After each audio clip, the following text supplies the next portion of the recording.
پاک پر اترے وہ فصل گل جسے اندیشہ زوال نہ ہو. یہاں جو پھول کھلے وہ کھلا رہے صدیوں, یہاں جو پھول کھلے وہ کھلا رہے صدیوں, یہاں خزاں کو گزرنے کی بھی مجال نہ ہو.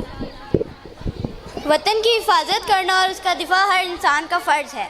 چونٹیوں جیسی حقیر مخلوق کو دیکھ لیں, جب ان کے بل پر کوئی قبضہ کرتا ہے تو وہ اسے مار بھگاتی ہیں اور اپنے گھر کے دفاع کے لیے سر دھڑ کی بازی لگا دیتی ہیں. اس طرح ہم بھی اپنے وطن سے محبت کرتے ہیں. جب کوئی اسے میلی آنکھ سے دیکھتا ہے تو ہم سب مل کر اس کو دفاع کے لیے سر دھڑ کی بازی لگانے کو تیار ہو جاتے ہیں. وطن عزیز آج بھی دنیا بھر میں بلند مقام رکھتا ہے. اقبال نے کیا خوب کہا ہے, نہیں ہے نا امید اقبال اپنی کشتے ویراں سے, نہیں ہے نا امید اقبال اپنی کشتے ویراں سے, ذرا نم ہو تو یہ مٹی بڑی زرخیز ہے ساقی. اب ہم اپنے آخری کنٹیسٹنٹ احسان احمد ان کے ساتھی طلباء کے زیر نگرانی ہر گھڑی تیار کامران ہیں ہم سنیں گے.